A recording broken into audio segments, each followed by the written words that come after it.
Сега отиваме на учители и администрация, помощен персонал. Това е четвъртия ни герой.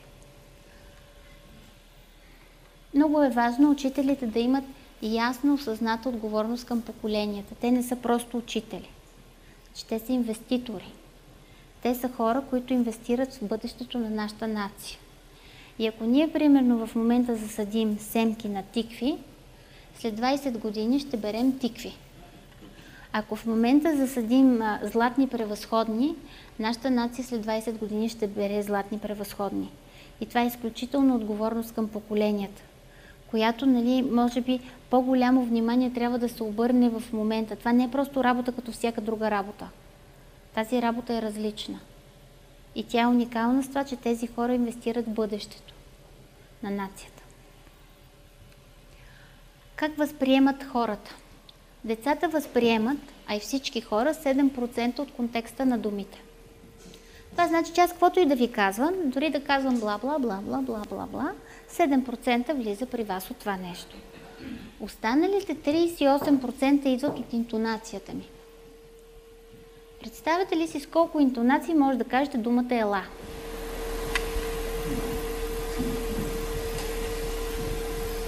Може да се каже с много видове. Точно така.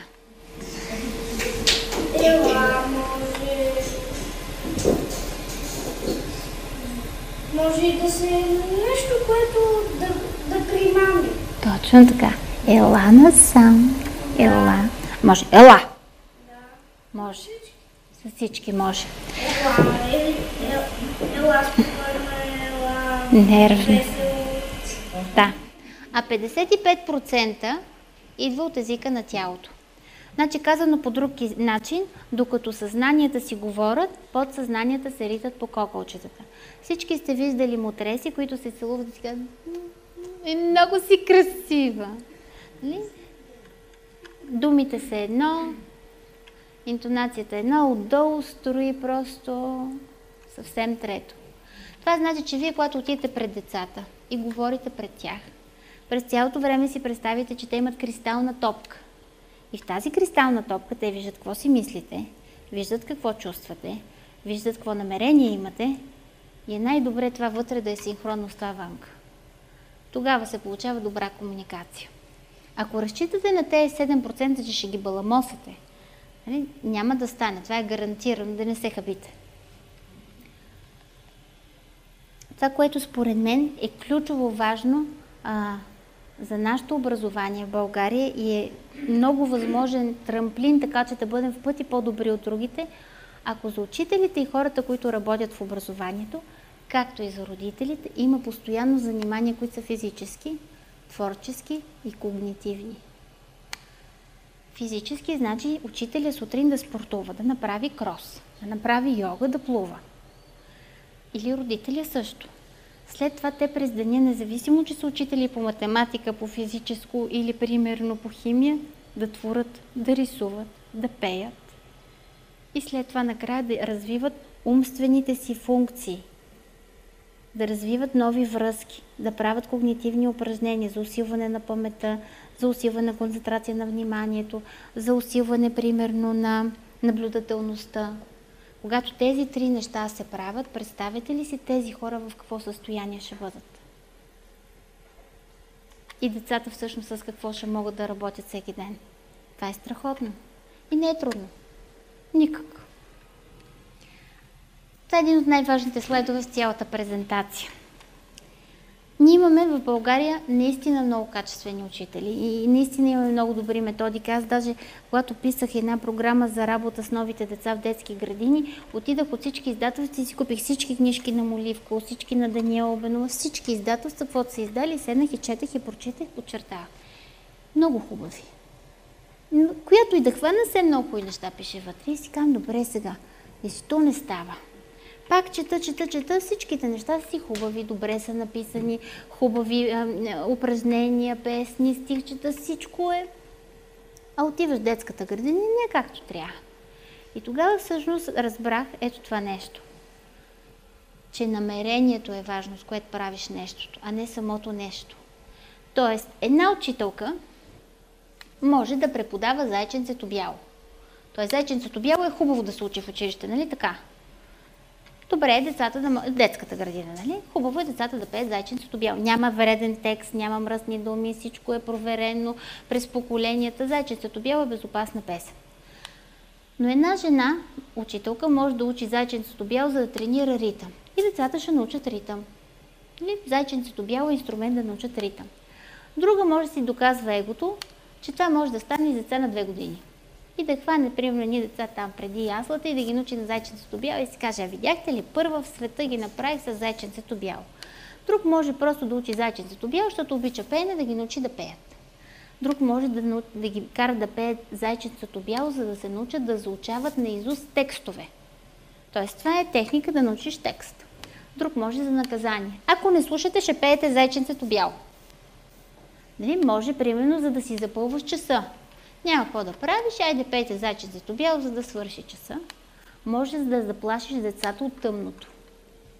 Нали? И това е възможно. В смисъл, всякакви неща са възможни за радост, за да впечатлиш родителите, да ти дадат грамота като добър учител. Хващате ли го това колко е коварно? Каквато и система да измислите. На как?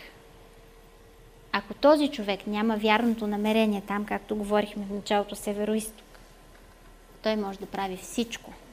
И по никакъв начин вие не може да го спрете.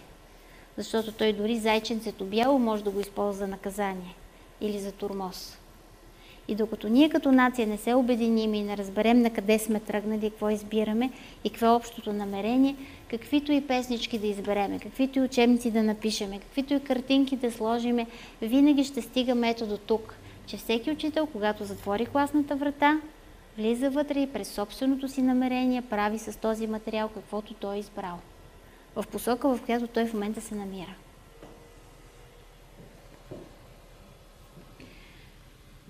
За положителната самооценка аз през цялото време повтарям, защото всъщност това, ако децата ни имат, ние горе-долу сме свършили всичко важно. В Индия исках да видя как им пишат оценки, как формират положителна самооценка. Много интересна методика имат, пробвах я, работи страхотно. Подчертават верните резултати. Тоест, да кажем, деца рисуват рисунка, супер грозна, но вътре има едно листо, което е красиво. И учител ти ви казва: ти рисуваш наистина много красиво това листо. И детето казва: аз мога да рисувам. Аз рисувам красиво листо. Там отстрани не мога да разбереш какво е, но то вече знае, че рисува красиво. Когато се подчертава красиво, детето расте с положително самооценка: аз мога да рисувам. Правихме това упражнение в нашата жаба, тренираме памет, показваме 10 цифри на децата, те ги виждат за 3 секунди, изкриваме ги, броим до 20, всеки пише какво запомня. И от 10 цифри първия път, да кажем, едно дете пише 2 цифри и казва: Любов, имам 2 верни. И аз казвам: браво, имаш 2 верни. Сега представете си от 10 2 верни в системата на образованието, каква оценка е. Да. Следващия път той идва, обаче той вече е добър на памет и казва: Любов, днеска имам 5 верни. И аз казвам: страшно си добър, виж как напредаш, 5 верни имаш вече, браво. Следващия път той идва, на третия път прави 8 верни. Естествено, възрастните 8 верни не могат, може да пробвате, освен с редки изключения.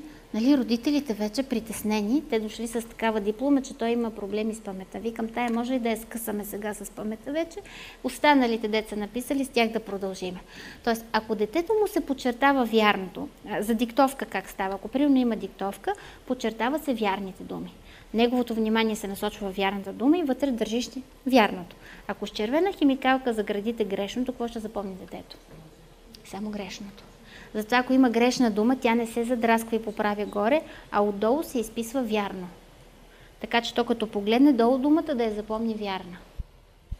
И се използват златни, небесно-сини, диамантени, всякакви различни химикалки, защото иначе остава травма за цял живот от червената химикалка.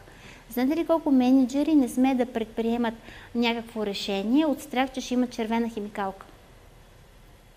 Колко хора не правят крачки в живота си точно от страха от червената химикалка? Тя е много трайно забита в нашето съзнание и не си тръгва лесно. Дори да знаеш, че е така, това не значи, че ще си тръгне.